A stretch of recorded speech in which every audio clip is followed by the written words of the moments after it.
Então o cara que pagou minha faculdade está aqui comigo hoje e eu quero conversar contigo, quero gravar, compartilhar com os amigos essa oportunidade de conversar com uma pessoa como você, porque eu tenho a certeza de que um dia eu vou ter muita saudade de tudo que vivemos ainda hoje, no dia a dia. Obrigado por me dar esse tempo contigo aí, pai, e botar esse assunto em dia. Está contigo a palavra. Filho querido, a gente não tem palavras assim de se comunicar conforme a gente gostaria, porque nós não tivemos essa facilidade e essa formação. Nosso trabalho sempre foi trabalho assim, em conjunto com muitas pessoas, dentro de empresas, dentro de tantas comunidades que a gente trabalhou, e assim a gente lutava.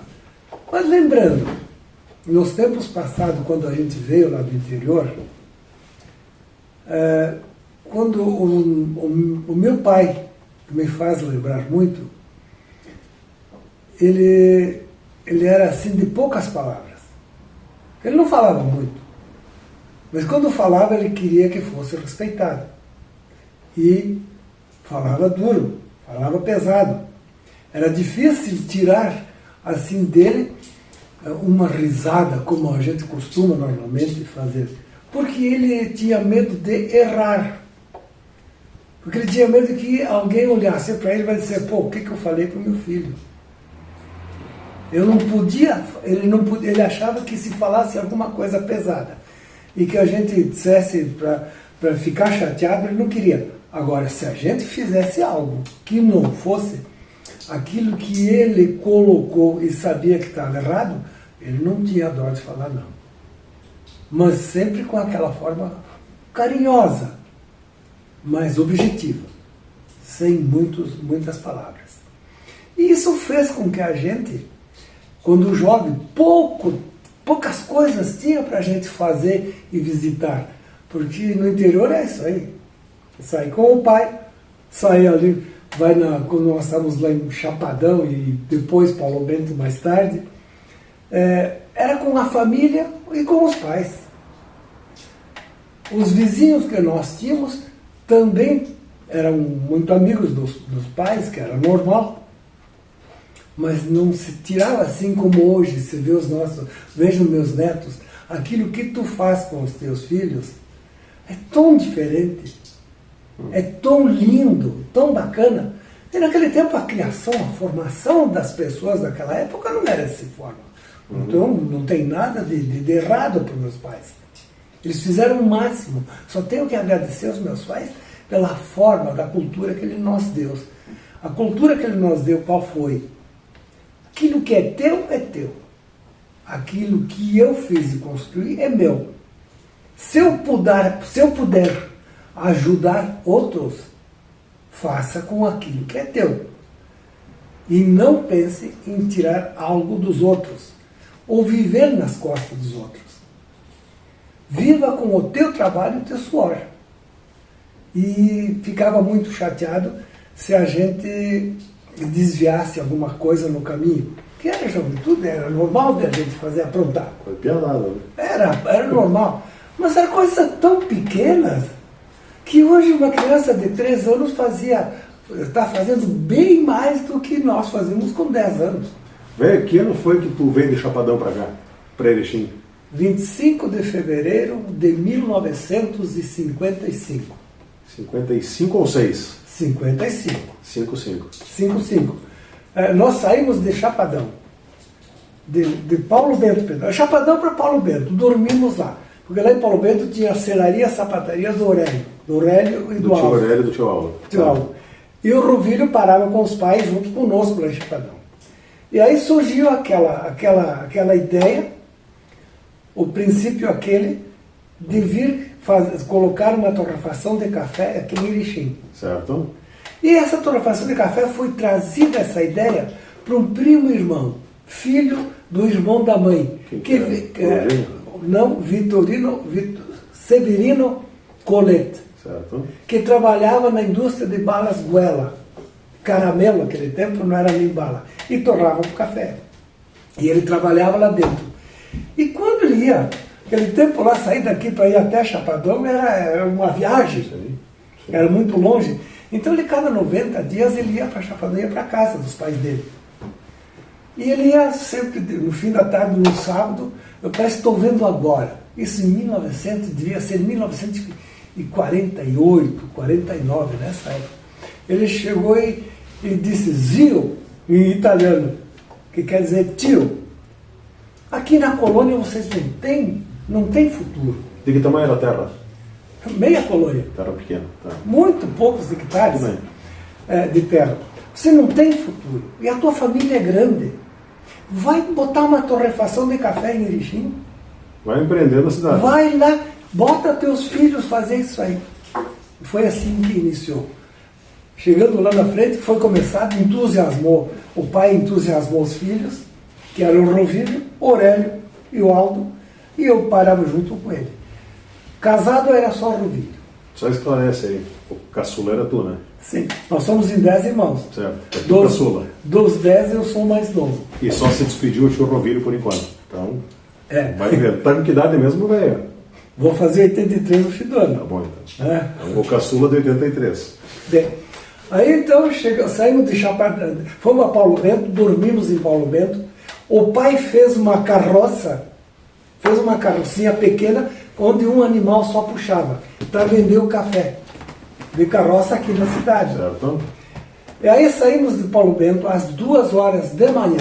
Em cima da carroça o que tinha? Para vir fundar a torrefação de café. Não a mudança da família.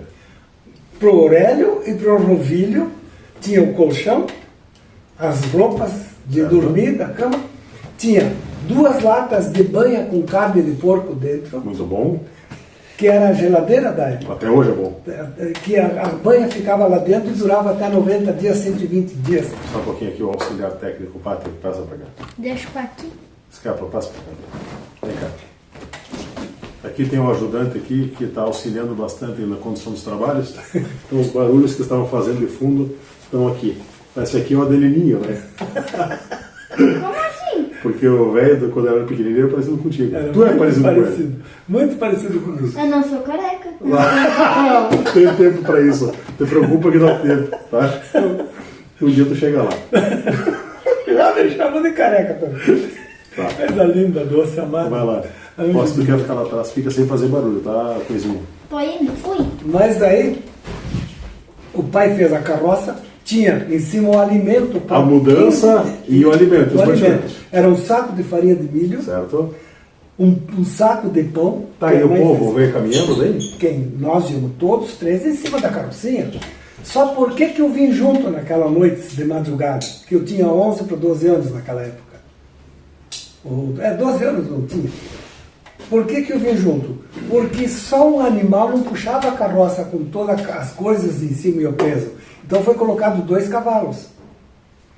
Quando nós saímos de Paulo Bento às 2 da manhã, era 7h20, 7h30, assim, clareando o dia bem. Nós estávamos ali onde que era o Durli. Onde que é o Durli aqui em Três Vendas. Nós chegamos lá. Aí o Rovílio e o Aurélio disse, bom, aqui agora então, o Piá pode ir para casa. Que eles me chamavam. Daí tu voltou com o cavalo. Para mim voltar com o cavalo. Porque ali, a partir de lá até aqui era próximo, na cidade, só um cavalo puxava a carroça até onde foi alocada a torrefação de café. Eu poderia contar, eu vou contar. Tá, peraí. E dessa carroça, puxada por 2 cavalos, onde tinha em cima mantimentos para 15 dias aproximadamente. 15 dias. E a mudança? A mudança... Isso daí foi a base da fundação de uma bodeguinha que hoje é indústria de balas Pecinha e chocolate 30. Isso aí. Da qual tu era sócio há muito tempo atrás, se retirou. Ficamos uns anos de sócio com a firma. Fundamos, acho que 15 anos. Que ano saiu? 70 aí? Eu saí em 78, 76, 78 por aí. Ou 72. Me perdoe, mas é mais ou menos isso. Eu achava que era 7 baixo, não 76, 78. Eu acho que sim, também acho que é. Bom, sou de 77, me precede. É 72, 73, porque foi antes de eu nascer. Então é 72, 73. Então é isso aí. Aí, naquele tempo, o trabalho da gente naquela época... Que expediente tu cumpria? Tu começou a trabalhar na fábrica com que idade? Sempre viemos para lá. Ficou Aurélio Ruvilho só que para fazer o teste você podia vender café ou não, e você dava retorno. Se era rentável. Se era rentável. Aí ficou uns 2 meses fazendo o teste. Tá, real. Chegaram à conclusão que dá para trabalhar assim. Viviam bem. Tá. Como o Aurélio e o Aldo tinham, e o Ruvilho era sócio com a selaria e sapataria, fábrica de calçado lá em Paulo Bento, eles, um dia, aí cada 15 dias eu vinha de ônibus trazer pão e trazer queijo e coisa parecida. Tinha ônibus? Tinha ônibus que vinha de 4 irmãos, passar o Paulo Bento, Chapadão e Erechim. 2 vezes por semana.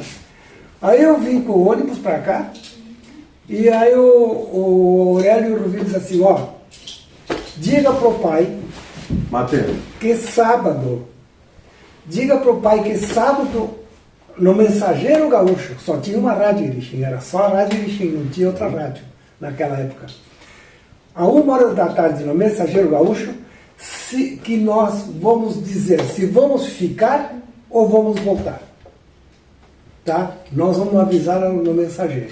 Eu fui para casa, contei para o pai no fim da tarde, isso era quinta-feira, mas o pai não dormia. Ele ficou nervoso, esperando tomara que dissesse, e fazia aquela história, né? Que era muito diferente só de falar já, hoje a gente não fica... É outro mundo, outro mundo. Aí ele disse o seguinte, olha, eu tenho a impressão que vai dar tudo certo. Passou sexta, passou sábado, chegou na hora do almoço, ele foi para almoçar e empurrou o prato para lá e ficou olhando. E viu o rádio. Ficou olhando para o rádio. O rádio é uma caixa de abelha. Era uma caixa que nem essa aqui. Uma geladeirinha. Tá. Aí ele chegou e começou. Terminou o o noticiário, e eu pensei, agora vai ser o Mensageiro Gaúcho. E aí disse o seguinte, o Mensageiro Gaúcho, atenção, atenção, Paulo Bento. Vende-se uma selaria e sapataria. Olha ali. Do Aurélio e do Ruvilho Pessim. Anunciaram a venda na rádio. Na rádio, porque não voltavam mais para trabalhar. Tinha dado certo. O pai deu um pulo. De felicidade, deu um soco na mesa. Eu disse que dava certo. Alegria e de saúde. Bem, só foi assim, trabalhar e trabalhar. Tá, tu cumpria que expediente? Que horas começava a trabalhar? Bem, o Ruvilho levantava nunca mais tarde que às 4 da manhã. Tá. Porque tinha que fazer fogo, etc, e ele executar. E quando era fogo para quê? Para caldeira? Não, que era tudo com tacho. Que era tudo manual, não tinha máquina nenhuma. Fábrica de bala, a torrefação de café era também, a torrefação tudo era... no muque? Tudo, não, tinha motor que ligava com correia e fazia uma bola rodear, e aí quem torrava o café, até era eu, com 14, 15 anos, eu que torrava o café. Que horas? Aí eu levantava, no máximo, às 5 horas da tarde. Eu tinha 12, 13 anos. 5 da tarde ou da manhã? Perdão, 5 da madrugada, então, da manhã. Escuro ainda? Escuro. Tá. Trabalhava até às 7 horas. Da manhã? Da manhã, das 5 às 7. Tá. E depois subi correndo tomar banho para ir para o medianeiro para estudar. Daí tu estudava de manhã. Ia estudar de manhã até o meio-dia. Mas eu tinha que trabalhar até às 15 para 7, por máximo. Tinha que tomar café, tomar meu banho para correr, para vestir a camisinha. Dá tempo de poder botar a fatiota para ir para a escola. Em resumo, isso aconteceu uns 5 anos mais ou menos, 4 anos por aí. Ia dormir, que horas? Voltava a 1h da meio-dia, antes de almoçar, eu ia fazer os mandolates, que era a minha missão. Tá, vou terminar de fazer os mandolates para fazer outra, como se dizia naquele tempo, fazer outra taxada, queria dizer outra porção de mandolates. Aí eu ia almoçar, descia para o almoço, que horas que nós íamos parar de dormir, subia lá pelas 6h30 para jantar. Voltava para lá, 10h30, 11 horas da noite. Mais uma taxada, 2, sei lá quanto que era. Era 3 taxadas por dia. Mas tinha que ser todo durante o dia, até que tinha as gurias, para embrulhar os mandolates. Tá, mas de noite fazer o que então? De noite, as balas, empacotar balas, porque fazia... as balas eram vendidas porque não tinha plástico naquela época. Certo. Era feito caixa de madeira e a 5 quilos de bala dentro. Nós encaixotávamos umas balas. Então tocava 6 horas seguidas, tomava café. Tomava café. E de noite o terceiro turno. Terceiro turno, que ia até as 11 horas da noite. Fazia o que de noite, então? Então, o rovilho, o que eu fazia, preparava os açúcar, carregava, às vezes, transportar de um lado para o outro, onde precisava as coisas mais pesadas, para o dia seguinte ficar próximo dos De noite você ia taxado ou não? Não fabricava de noite. De noite era carga, parte logística, vamos dizer. A logística, mas era muito de empacotamento, porque fazia, as balas ficavam tudo dentro de latas, Certo. e aí tinha que colocar dentro. Colocar nas caixinhas para poder. Que era caixa na época, não era saco. Era caixa de madeira, toda ela forrada para não entrar umidade. Certo. Melava a bala naquela época? Melava e muito.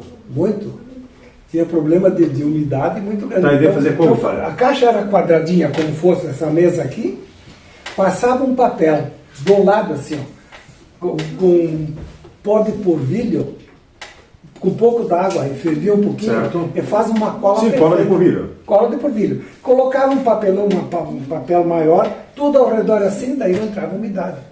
E podia viajar, que não... Quando abria, já estava na casa do freguês, ela estava boa, ele vendia logo, e daí por uns 10 dias ela melava. Então até que tivesse fechado, tinha alguma durabilidade? Tinha, até uns 6 meses ela podia ficar. Ficava bom. Não tinha problema. Aí era rústico, mas seguro. E transportavam como fazer as vendas disso aí? Começou com uma caminhonete Dodge, que ela era tipo um ônibus, de madeira, assim. Um banco grande. Um furgãozão. Um furgãozão, que nem uma Kombi. Tá só bom. que era de madeira. Tá bom. Era de madeira. Então também Foi a servido. primeira. Foi uns 1 ano e meio, mais ou menos, só com aquela caminhonete. Vai, Paulo. E depois, então, começou a aparecer outros vendedores. José Folador, que era um dos vendedores. Depois veio a família Ferraço, com mais 3 irmãos, que cada um tinha sua caminhonete, seu carrinho, carregava as balas e saíam vender onde pudesse. Cada um tinha sua rota. E assim foi que aconteceu, que a gente foi crescendo e aumentando mais. Houve uma época em que o Rovilho e o Aurélio compraram um caminhão Alfa Romeo para subir e buscar café, porque era difícil trazer café como eles queriam, e o preço melhor. Café e açúcar. Café e açúcar. Era trazido tudo. Essa história. Era trazido tudo por intermédio do Alfa Romeo, o caminhão que toda semana eles iam para lá. E eu ficava fazendo as balas com o tio Gênio Colete.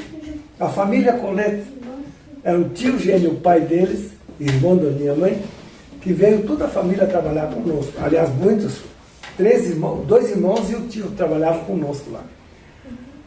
E eu ficava com eles, fazendo as balas, os mandolates e torrava o café, para o Aldo e para os outros vendedores fazer as vendas.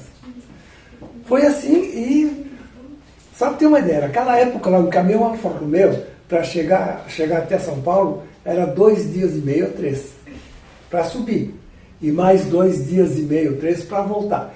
Eles saíam domingo de tarde.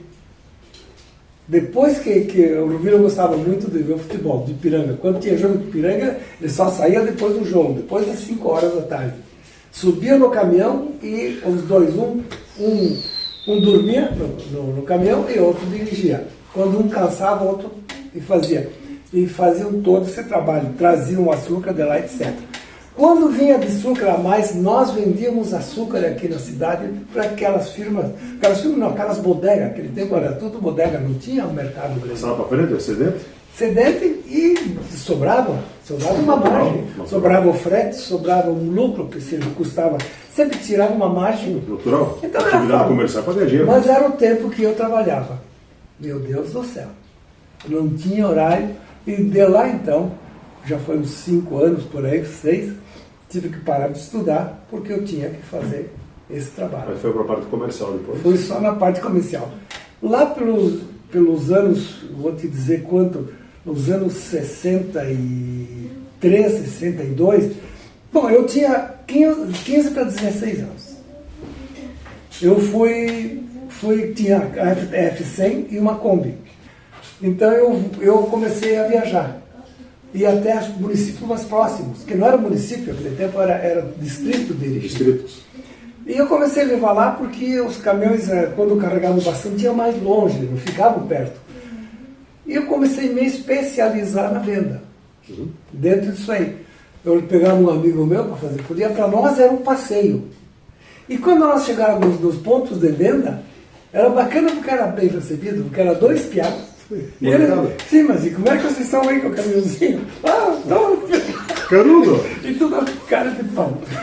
Cara de pau mesmo. Mas nós vendíamos, sabíamos dar troco, recebíamos. Conseguia fazer a conta? E fazia a conta. Se chegava em casa, o Rubilho via logo. Olhava assim em cima da caminhonete e via se tinha vendido tudo. Aí ele falava em italiano pro Aurélio, "El già vendesto tutto." Vendeu tudo. Certo. Se admiravam porque nós vendíamos tudo. Mas as pessoas compravam da gente muitas vezes pela simpatia e para ajudar os piados. Sim, dá uma gurizada que está ligando. Em resumo, foi assim que a gente foi se especializando e no fim eu fiquei coordenador de todos os vendedores que a Pecim tinha. Tinha 18 350, 18 caminhonete F350, que eram todos os vendedores, carregavam e cada um tinha a sua rota. E era 3 rotas por mês. Cada semana fazia 2, 3 dias, 4. Eles saíam até terminar a mercadoria e voltavam. E ali fui eu que fiz, que achamos por melhor. Eu tinha facilidade, porque eu aprendi. A gente não é que fosse o bom, é que tanta martelada que a gente levava, foi aprendendo, e ninguém, era difícil encontrar alguém que participasse com a gente e que tirasse vantagem sobre nós. Nós tínhamos muita facilidade de vender. Nós estávamos todos juntos, só que eu coloquei tantos vendedores que mais tarde a fábrica não produzia, não tinha produção para atender todos os vendedores. Aí eu como vi que para mim também sobrava, e apareceu uma oportunidade muito grande naquela época, que nós já éramos em 4 dentro da firma, né? E família, como é que se diz? Uma família grande, todos juntos, é difícil que não haja pensamentos diferentes um do outro. Sempre dá choque. Sempre saía faísca. Como todos tinham uma liderança muito forte e pesada que eu digo, quando dizia uma coisa, tinha que provar para não fazer aquilo que ele disse. Então dava bastante choque. E eu senti que eu não fazia mais falta na firma PC Irmão Limitada. Surgiu a oportunidade de botar uma distribuição de cerveja, de bebida, a Serra Malte de Getúlio Vargas. Certo. E que foram uns anos muito bons mesmo. Nós atendíamos 6 municípios aqui da Redondeza. A firma Serra Malte ficava muito feliz pelo serviço que nós fazíamos aqui. A TV Erechim, naquela época, nós tínhamos comerciais, tinha 3 comerciais, de manhã, de meio-dia e de noite. Isso ajudava muito para a gente poder fazer aquilo que a gente queria. Então nós fomos crescendo bastante. Mais tarde, eu vi que a indústria de vinho, que naquela época surgiu um prédio muito grande, bom, com o preço que eu podia comprar, e aí já coloquei o vinho junto. Partiu para outra atividade. Parti para outra atividade. Mais tarde comecei com vinagre também. E assim foi as coisas acontecendo. Daí já chegou a época do vinagre, essa época do vinagre eu estava junto. Sim. Que foi quando parou a atividade do vinho da uva. Exatamente. Aí comecei a ver que aqui a produção que eu comecei a fabricar aumentou a produção do vinho, mas buscar uva onde? Exatamente. Não tinha mais uva aqui na região. Eu precisava de X número de 1,5 milhão a 2 milhões de quilos de uva naquela época, para mim encher as pipas. Para poder viabilizar a operação. Aí eu tinha que buscar uva em Bento, Caxias, Flores da Cunha. A uva chegava aqui ácida. Não tinha como fazer um vinho de qualidade, porque a uva chegava ácida aqui. E aí foi desanimando com isso e passei para o vinagre. Que daí o vinho que podia não estar de boa qualidade para beber, mas para fazer vinagre era ótimo. Então foi assim que a gente partiu, ficamos vários anos dentro da indústria de vinagre, a qual você encheu tantos garrafões e garrafas e alguns tudo anos isso, com 7, 8 anos. De Piazinho, sim, mas que eu fiquei contigo de verdade foi dos 12 aos 21. Sim, mas foi... de Piazinho você já carregava o garrafão junto com os demais. Na época da safra em específico, né? E eu me orgulho muito disso porque vocês pegaram, eu ficava assim chateado porque eu botava pro trabalho mesmo. Vambora. Mas era bonito. Vamos embora, aprenda a valorizar o que tem. É verdade. Então, essa foi a nossa vida. Aí apareceu uma oportunidade para vender cartões, certo, da Vivo, da CRT naquela época, que eram cartões de orelhões, e outros. Como eu tinha muita facilidade de fazer isso, certo, eu sozinho depois comecei a vender, e como era uma multinacional que estava colocando, eu ganhava muito mais, eu sozinho vendendo cartões do que em toda a empresa de vinho e vinagre. É verdade. Então eu fiquei 12 a 14 anos fazendo isso. 15 anos. Muito bem, agora então tu tem que idade, cara, que está com 82, e me diga uma coisa, um homem de 82 que tem a lucidez de saber como é que a vida anda, o que tu projeta para ti, o que tu ainda quer fazer nessa vida? Então nessas alturas, eu agradeço a Deus pela saúde que a gente tem, pela forma, tem que me reconhecer, porque com 82 para 83 anos, vendo os meus irmãos, que também tem um irmão com 95, outro 94, etc., outras irmãs, todas, e digo isso porque, como nós temos na nossa família, sempre foi religiosa, nós chegamos a ter 5 irmãos dentro da igreja, um como capuchinho e outras 4 irmãs como freiras. E elas me passaram muito a parte espiritual. E agora que eu tenho mais tempo, vou para a igreja, quando estou lá na igreja me sinto feliz. E digo com toda certeza, é o melhor tempo da minha vida, essa parte espiritual que eu estou fazendo. Porque eu sinto que estar caminhando junto com a luz espiritual que Deus dá para a gente sempre está seguro. Pela segurança que a gente tem, eu espero seguir fazendo aquilo que eu posso. Se eu puder, e gosto muito de trabalhar, se eu fico parado, fico doente. Certo. Porque nós somos acostumados a trabalhar de manhã à noite.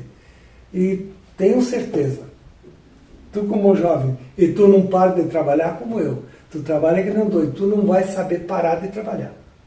Tu vai querer continuar e continuar e continuar sempre, imaginando, como sempre imaginei, que nunca chegaria o tempo como cheguei eu. Né? E agora eu sinto que eu tenho que, se eu fazia 10, tenho que fazer 2, 3, 4 agora. Em termos da pesada de trabalhar. Fazer aquilo que a gente gosta, falar, expor, ainda não estou tão perdido não. Eu sei que eu posso fazer e faço. Então dentro disso aí eu estou seguro. Mas não vou estender muito o braço, não. Vou ficar limitado a viver. E recebo de vocês um apoio carinhoso, que eu não tenho palavra de agradecimento. Te digo, filho, tanto você quanto os outros teus irmãos, são filhos que eu me orgulho muito. Sou careca, mas feliz. Porque vocês me deixam feliz. O Pai do Céu me abençoe. Muito bem.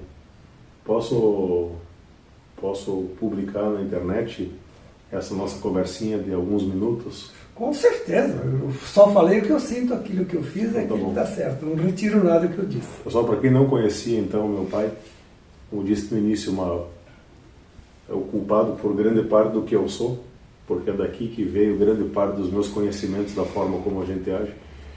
E bacana poder gravar.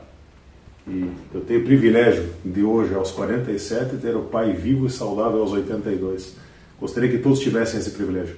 Felizmente, a vida leva algumas pessoas muito cedo e nem todos têm essa condição. Eu sou grato. Vê todas as noites, a gente está por aí, João.